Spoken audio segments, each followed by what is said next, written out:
Hi friend, welcome to PLC. पिछले video में हम लोगों ने देखा था फाइल में कैसे राइट करते हैं। पिछले वीडियो में हमने एक एग्जांपल भी बनाकर आपको दिखाया था कि फाइल में कैसे हम लोग राइट करते हैं और जो चीज़ हम राइट कर रहे थे उसको नोटपैड के मदद से उसको दिखाते थे आपको स्क्रीन पे। लेकिन वहाँ पे हम लोग फाइल का कंटेंट देखते थे नोटपैड की मदद से। अब आपको फाइल का कंटेंट देखना होगा कोड लिखकर, मतलब एक्चुअल में सी प्रोग्रामिंग करके किसी फाइल के कंटेंट को कैसे पढ़ा जाता है, उस चीज को आज देखेंगे हम लोग। तो चलिए शुरू करते हैं। There are two functions, fgetC function and fgetS functions are used to reading from a file. दो फंक्शन है हम लोगों के पास, एक है fgetC फंक्शन और दूसरा है fgetS फंक्शन। इन दोनों फंक्शन का यूज करके आप किसी फाइल के कंटेंट को रीड कर सकते हैं। fgetC function is used to read a single character from a file.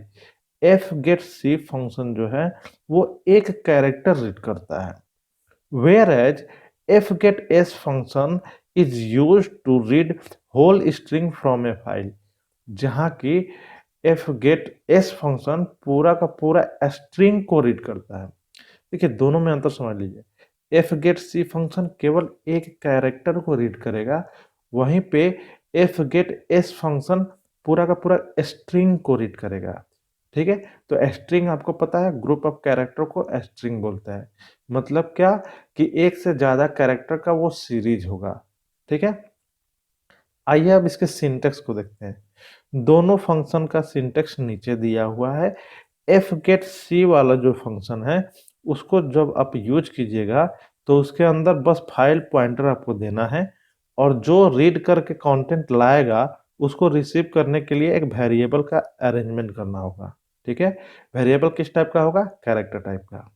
समझ गए? एक fgetC फंक्शन हो गया। fgetS फंक्शन का सिंटेक्स क्या कहता है कि इसमें तीन आर्गुमेंट है, पहला, दूसरा, तीसरा। तो पहला आर्गुमेंट में वेरिएबल दीजिएगा, दूसरा आर्गुमेंट में लेंथ दिखाना होगा आपको कि कितने लेंथ। मान लिए कि स्ट्रिंग आप रीड करना चाहते हैं तो वो स्ट्रिंग का लेंथ कितना देना चाहते हैं, 5 कैरेक्टर रीड करे या 50 कैरेक्टर रीड करे, ये आपको दिखाना होगा।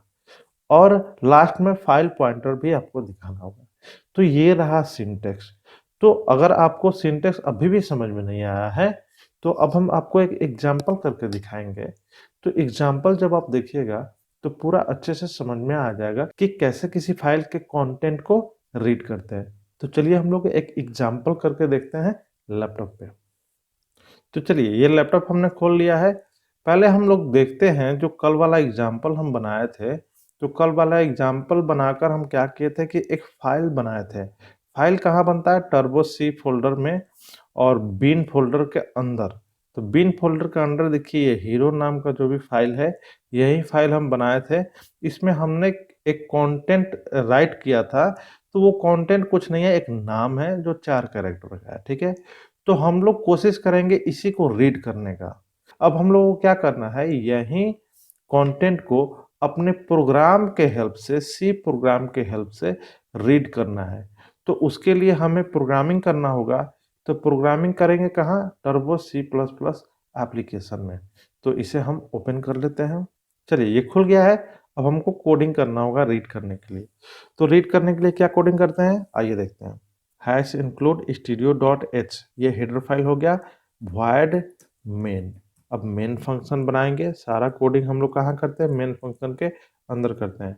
तो देखिए सबसे पहले फाइल पॉइंटर बनाना होगा। ये चीज अब आपको पता होगा कि फाइल को रीड करना हो या राइट करना हो या ओपन करना हो तो सबसे पहले फाइल पॉइंटर बनाना होता है।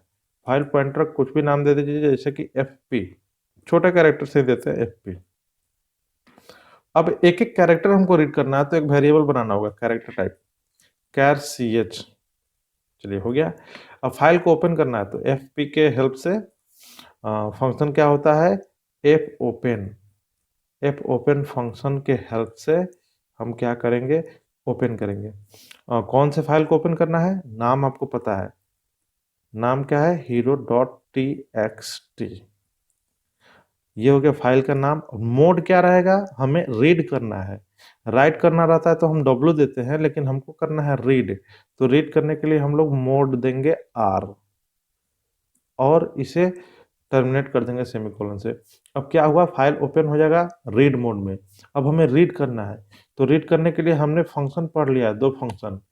एक फंक्शन का नाम क्या है, एफ गेट सी। तो पहले हम उसी को यूज करेंगे, ठीक है।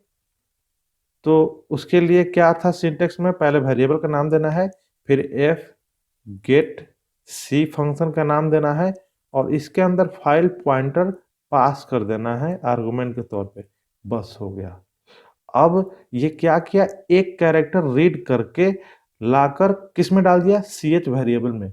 तो अब उसे प्रिंट करना होगा ना, तो प्रिंट, हमें कोई भी चीज प्रिंट करना होता था तो हम क्या करते थे सी प्रोग्रामिंग में, प्रिंट एफ का यूज करते थे। तो प्रिंट एफ का यूज कीजिए, printf percent C, character print करना है ना, तो परसेंट सी, और फिर किस वेरिएबल से करना है, सी एच वेरिएबल से। हो गया। और यहाँ गेट सी एच लगा देते हैं हम, गेट सी एच, ये स्क्रीन को होल्ड करने के लिए। ये हो गया मेरा प्रोग्राम कंप्लीट। ऊपर गेट सी एच लगाए हैं तो एक और हेडर फाइल हमें लगाना होगा, कोनियो डॉट एच, ठीक है। चलिए, अब प्रोग्राम मेरा बन गया है। अब हम इसे क्या करते हैं, रन कराते हैं। आप देखिएगा खुद से, प्रोग्राम रन हुआ और आउटपुट देखिए, आउटपुट आपके सामने है। आउटपुट के तौर पे क्या मिला आपको, एम, बस ये मिला आउटपुट के तौर पे। एक सिंगल कैरेक्टर ही रीड किया है। फाइल देखिए, फाइल जो भी था, उस फाइल में जो कंटेंट था, कंटेंट क्या था, मोनू। तो उसका एक कैरेक्टर को रीड किया है, बाकी तीन कैरेक्टर अभी है। आप उसे भी रीड करना चाहते हैं तो थोड़ा सा प्रोग्राम में और कोडिंग कीजिएगा, तो बगल वाला कैरेक्टर को भी रीड करके वो क्या करेगा, यहाँ लिखता चला जाएगा, ठीक है। अभी क्या किया है, बस एक कैरेक्टर को रीड किया है। तो अगर हमें फिर इसके बाद वाला कैरेक्टर को रीड करना होगा तो क्या करना होगा, तो चलिए उसके लिए कोडिंग करते हैं। तो देखिए, अब इसके लिए क्या कोडिंग करना होगा हमको, बस ये जो लाइन है ना, इसी को थोड़ा सा रिपीट करना होगा, इसी को रिपीट करना होगा। सी एच, जो सी एच वेरिएबल है, फिर उसी को हमको यूज करना होगा। तो क्या करना होगा, फिर लिखना होगा हमें सी एच, अब फिर से एफ गेट सी को कॉल करना होगा, और फिर इसमें एफ पी जो भी है पॉइंटर वेरिएबल, उसको पास करना होगा। फाइल पॉइंटर वेरिएबल को हमको आर्गुमेंट के रूप में पास करना होगा। और फिर दूसरा कैरेक्टर सी एच में आ गया है, अब उसे देखना चाहते हैं तो फिर प्रिंट एफ लगाइए। तो प्रिंट एफ लगाइए, मतलब सेम वही स्टेटमेंट जो ऊपर में आपको दिख रहा है। तो आप उसे कॉपी पेस्ट भी कर सकते हैं, उससे भी काम बन जाएगा, क्योंकि सेम स्टेटमेंट है। चलिए, तो अब इसको रन कराइएगा तो दो कैरेक्टर दिखेगा, ठीक है ना। अगर जो फोर कैरेक्टर है, पूरा फोर कैरेक्टर आप प्रिंट करना चाहते हैं, तो फिर चार बार आपको लिखना होगा यही चीज। तो हम क्या करते हैं, कॉपी पेस्ट कर देते हैं। हमने किया कॉपी, और नीचे कर दीजिए पेस्ट, ठीक है, पेस्ट। चलिए, अब इसको रन कराइएगा तो ये चारों कैरेक्टर को क्या कर देगा, प्रिंट कर देगा, ठीक है। अब देखिए, इस चीज को समझिए कैसे प्रिंट करेगा। जो भी आपका फाइल है, फाइल में क्या लिखा हुआ है, नाम एक लिखा हुआ है, मोनू, ठीक है। चार कैरेक्टर है। तो जब ये वाला लाइन एग्जीक्यूट होगा, तो ये क्या करेगा, जो भी सी एच वेरिएबल है, सपोज एक वेरिएबल क्या है, सी एच, तो उसमें पहला कैरेक्टर उठा के ले आएगा। पहला कैरेक्टर क्या ले आएगा, एम। और जब एम उठा के इसमें ले आएगा, तो फाइल पॉइंटर को भी आगे बढ़ा लेगा। एक फाइल पॉइंटर, जो भी फाइल पॉइंटर है ना, उसमें जो भी एक कर्सर बोल सकते हैं, जैसे कि कर्सर होता है, तो उसी तरह से पहले कर्सर यहाँ पे रहता है, तो यहाँ का कैरेक्टर आ गया है। तो जैसे एक कैरेक्टर पास हो जाता है ना, तो अगला कैरेक्टर रीड करने के लिए ये आगे बढ़ जाता है, ठीक है। तो अभी सी एच में क्या आ गया, एम। और फिर ये वाला लाइन क्या किया, एम को प्रिंट करा दिया, मतलब ये आपका डेस्कटॉप है, मतलब मॉनिटर है, इस पे एम प्रिंट हो गया। अब फिर जब ये वाला लाइन एग्जीक्यूट होगा, तो ये वाला लाइन एग्जीक्यूट होगा, तो फिर सी एच में अगला कैरेक्टर चलाएगा, अगला कैरेक्टर आ जाएगा, मतलब क्या आ जाएगा, ओ, और फाइल पॉइंटर थोड़ा सा बढ़ जाएगा आगे।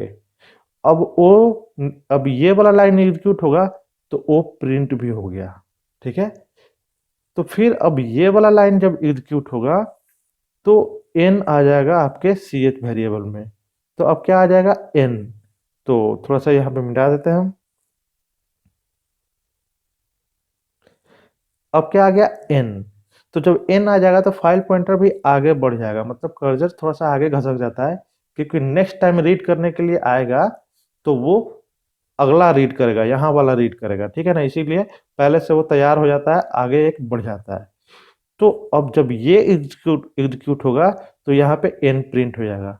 तो फिर जब रीड करने के लिए फिर एफ गेट सी फंक्शन को आप कॉल कीजिएगा, तो फिर अब यहाँ वाला वैल्यू रीड होगा, मतलब यू, ठीक है। क्या रीड हुआ, यू। तो अब यू तो आ गया सी एच वेरिएबल में, मतलब यहाँ पे। अब इसको प्रिंट करना होगा तो लास्ट वाला जो प्रिंटफ है वो एग्जीक्यूट होगा, तब जाकर आपको यू प्रिंट हो जाएगा। तो पूरा का पूरा नाम ऐसे करके आप प्रिंट कर सकते हैं। तो आप सोचिए, ये चार कैरेक्टर को रीड करने के लिए इतना लंबा कोड आपने लिखा। अगर आपको 20-25 या 100 कैरेक्टर को रीड करना होगा, तो या उससे भी ज़्यादा कैरेक्टर को रीड करना होगा, तब आप क्या कीजिएगा, तब तो कोड आपका बहुत लंबा हो जाएगा। लेकिन टेंशन नहीं लेना है, उसका भी एक दूसरा उपाय है। तो उपाय क्या है, देखिए, जो कुछ हम लोग फाइल में लिखते हैं ना, राइट करते हैं, तो कंप्यूटर खुद से लास्ट में एक कैरेक्टर सेट कर देता है, जिसको बोलते हैं end of file. End of file, E O F, वो लास्ट में डाल देता है यहाँ पे। तो लूप आप लगाकर कुछ ऐसा सेटिंग कर सकते हैं कि जब तक एंड ऑफ फाइल नहीं मिले तब तक क्या करो, तुम कैरेक्टर रीड करते जाओ। तो जब लूप हम लगा देते हैं ना, तो हमारा कोड काफी शॉर्ट में चला जाता है, मतलब कोडिंग लंबा प्रोग्राम काफी छोटा हो जाता है। तो ठीक इसी प्रोग्राम को आप लूप के मदद से भी बना सकते हैं। तो चलिए पहले इसको रन करा के आउटपुट तो देख लें, फिर हम लूप से भी इसको ट्राई करेंगे। तो देखिए, ये जो पहला वाला एम दिख रहा है ना, ये पुराना वाला आउटपुट का बचा हुआ है, ठीक है ना। तो इसको इग्नोर कीजिएगा, नया वाला देखिए यहाँ पे, ठीक है। तो काम कर रहा है ना। तो जैसा हमने समझाया ठीक इसी तरह से आपका प्रोग्राम रन किया, और इस तरह से आउटपुट भी देखने को आपको मिल गया। हाँ, लेकिन प्रोग्राम थोड़ा सा लंबा हो गया। तो टेंशन नहीं लेना है, प्रोग्राम को शॉर्ट कैसे किया जाएगा, लूप के हेल्प से। तो चलिए हम लोग लूप का इस्तेमाल करते हैं। अगर पहले का आउटपुट नहीं देखना चाहते हैं तो CLR SCR फंक्शन का आप इस्तेमाल कर सकते हैं। तो चलिए हम यहाँ पे क्या करते हैं, CLR SCR फंक्शन लगा देते हैं, ठीक है। CLR SCR, तो इससे क्या होगा कि पुराना आउटपुट जो स्क्रीन पे पड़ा हुआ है वो हट जाएगा। अब फिर से रन करा देते हैं। देखिए, फिर से हमने रन करा दिया, देखिए पुराना वाला जो भी आउटपुट है वो क्या हो गया है, क्लियर हो गया है। अब आपको एकदम सटीक आउटपुट दिख रहा होगा। चलिए, अब हम लूप का इस्तेमाल करते हैं, लूप का इस्तेमाल करते हैं अपने कोडिंग में। तो लूप का इस्तेमाल कीजिएगा तो काफ़ी शॉर्ट में ही आपका खत्म हो जाएगा। तो कैसे करेंगे हम लोग, वाइल लूप का इस्तेमाल करेंगे। फोर लूप का भी इस्तेमाल कर सकते हैं, लेकिन हम वाइल लूप का ही इस्तेमाल करते हैं। तो इसके नीचे का जो भी है, इसके नीचे का यहाँ से जो रिपीट कर रहा है कोड, तो हम इसी को क्या करते हैं, कॉपी करके, नहीं कॉपी नहीं, इसको कट करके हटा देते हैं। इसको क्या करना है, कट करके हटा देना है। तो चलिए इसको कट कर देते हैं, ठीक है। हमने क्या कर दिया, कट। अब देखिए वाइल लूप कहाँ सेट करना है आपको, यहाँ पे वाइल लूप सेट करना। फाइल ओपन हो गया, फाइल ओपन होने के बाद वाइल लूप सेट कीजिए। वाइल के अंदर क्या हम वन डाल देते हैं, वन इसीलिए डाल रहे हैं क्योंकि ये इनफाइनाइट लूप हो गया, ये हमेशा क्या रहेगा, ट्रू ही रहेगा। तो जब इनफाइनाइट लूप हो जाता है ना, तो ये आपके प्रोग्राम के एग्जीक्यूशन को फंसा सकता है। तो एक समय पे इसको एंड करना जरूरी है। तो हम लोग क्या करेंगे, एक इफ स्टेटमेंट का यूज करके इसको एंड करेंगे। जब समय आएगा तो खुद से खुद ये एंड हो जाएगा। तो अब हमें क्या करना है, एक इफ स्टेटमेंट का यूज करना है, तो हम यहाँ पे इफ स्टेटमेंट का यूज करेंगे। If ch variable equal to, यहाँ पे इक्वल टू लगा दिए, ch equal to end of file, मतलब EOF। ch में अगर कोई एंड ऑफ फाइल कैरेक्टर अगर मिलता है तो उस समय प्रोग्राम क्या हो जाए, ब्रेक। बस यही लॉजिक है। अब ये लॉजिक जो हमने लगा दिया, तो इससे फायदा क्या होगा, एक सेकेंड, लूप हमने यहाँ क्लोज किया है, यहाँ नहीं क्लोज होगा। ये जो हमने लॉजिक लगा दिया, तो इससे फायदा क्या होगा कि चाहे वो 5 कैरेक्टर रीड करना हो या 500 कैरेक्टर रीड करना हो, ये फटाक से रीड कर देगा। ये फटाक से रीड कर देगा और आपका प्रोग्राम भी देखने में छोटा ही रहेगा। तो चलिए हम इसको क्या करते हैं, रन कराते हैं। देखिए आउटपुट सेम आया, सेम आउटपुट आया ना। हालांकि अगर आप चाहते हैं कि कुछ और उसमें टाइप करके हम देखते हैं रीड कर पाता है कि नहीं, तो वो भी काम कर सकते हैं। तो चलिए उस चीज को भी हम लोग करते हैं। हम लोग क्या करते हैं, हम यहाँ से खुद से क्या करते हैं, कहाँ गया वो फाइल, एक सेकेंड, ऊपर होगा, हाँ ये रहा फाइल। इसमें हम खुद से क्या करते हैं, कुछ टाइप कर देते हैं। यहाँ पे हम कुछ टाइप कर दिया, नोटपैड में जाकर टाइप कर देते हैं। हम नोटपैड के सहारे ही फाइल में ये राइटिंग का काम कर दिए, ऐसा भी हम कर सकते हैं। और यहाँ से हम सेव कर दिया, चलिए हो गया। अब देखिए ये सारा चीज आउटपुट स्क्रीन पे आपको दिख जाएगा, लेकिन यहाँ पे जो रीडिंग होगा वो किसके मदद से होगा, सी प्रोग्रामिंग के मदद। यहाँ पे जो रीडिंग होगा वो किसके हेल्प से होगा, सी प्रोग्रामिंग के हेल्प से। तो अब देखिए इसको हम रन कराते हैं, ठीक है। देखिए आउटपुट में वो सारा चीज आ गया ना। तो ये जो लूप लगा कर हमने जो कोडिंग किया है ना, ये काफी पावरफुल हो गया, ठीक है। तो चलिए अब इसको हम क्या करते हैं, खत्म। अब दूसरा फंक्शन जो हमने पढ़ा, उस फंक्शन का क्या नाम है, एफ गेट एस। तो एफ गेट एस फंक्शन का यूज करके भी इस प्रोग्राम को हम लोग बना सकते हैं। तो चलिए हम लोग उसको भी बनाते हैं। तो यहां से इसको डिलीट कर देते हैं पहले। ये तो आपने समझ लिया, हाँ। अब हमें क्या करना है, एफ गेट एस फंक्शन का इस्तेमाल करना है। तो एफ गेट एस फंक्शन क्या करता है, एक स्ट्रिंग को ही रीड करता है। तो स्ट्रिंग को रीड करके रखने के लिए हमको स्ट्रिंग वेरिएबल चाहिए। तो हम यहाँ पे एक वेरिएबल बना लेते हैं, स्ट्रिंग वेरिएबल 5 लेंथ का, ठीक है। सी एच ही नाम रहेगा, कोई बात नहीं। यहाँ पे ये फाइल आपका ओपन हो गया, ठीक है। अब हम लोग कॉल करते हैं किसको, एफ गेट एस को। तो एफ गेट एस फंक्शन का सिंटेक्स क्या था, इसमें आपको पहले वेरिएबल पास करना है, फिर उसके बाद लेंथ, कितने लेंथ तक का आपको रीड करना है। तो हम 5 लेंथ ही रीड करते हैं, ठीक है। और फिर उसके बाद फाइल पॉइंटर पास करना होगा, एफ पी, हो गया। तो इतना करने से क्या हो गया, 5 लेंथ का जो स्ट्रिंग है वो रीड होकर किस में चला गया, सी एच वेरिएबल में। अब सी एच वेरिएबल को प्रिंट कर लीजिए, प्रिंट एफ सी, पहले हम लोग, सॉरी, ये करते हैं परसेंट एस। देखिए आप परसेंट एस लगा रहे हैं, क्यों, क्योंकि स्ट्रिंग से प्रिंट करना है। तो और वेरिएबल का नाम दे देंगे, जैसा प्रिंट करते हैं, ये आप लोगों को पहले से पता होगा। चलिए अब इस प्रोग्राम को हम रन कराते हैं, ठीक है। देखिए 5 कैरेक्टर, मतलब 5 कैरेक्टर का एक पूरा का पूरा स्ट्रिंग को ये पढ़ लेगा, ठीक है। तो अब इसे रन कराते हैं। देखिए रन हुआ और यहाँ पे 5 कैरेक्टर को पढ़ लिया। ये जो पहला वाला कैरेक्टर होता है ना, वो एक तरह से समझ लीजिए कि कुछ नहीं होता है। अब 5 दीजिएगा तो ये 4 कैरेक्टर को ही पढ़ेगा, एक कम ही पढ़ता है। तो हमने 5 कैरेक्टर बोला पढ़ने के लिए, ये 4 कैरेक्टर पढ़ के आपको दे दिया क्या, मोनू। हालांकि और भी चीज है उसमें, हमने रैंडमली कुछ कुछ टाइप कर दिया है, वो भी अभी फाइल में पड़ा हुआ है। आप वहां तक को भी पढ़ना चाहते हैं तो वो भी पढ़ सकते हैं, चलिए उसको भी कर लेते हैं। तो उसको करने के लिए हमें क्या करना होगा, अपने स्ट्रिंग के लेंथ को बढ़ाना होगा। तो स्ट्रिंग वेरिएबल जो है इसको हम कर देते हैं 20। ठीक है। अब यहाँ पे हम लोग क्या करते हैं, वन 9 मतलब 19 कैरेक्टर को ही देते हैं पढ़ने के लिए। ठीक है। अब चलिए इस चीज़ को रन कराते हैं, देखते हैं क्या 19 कैरेक्टर पढ़ पाता है। तो चलिए इसको रन कराते हैं। देखिए 19 कैरेक्टर पढ़ के आपको आउटपुट दे दिया।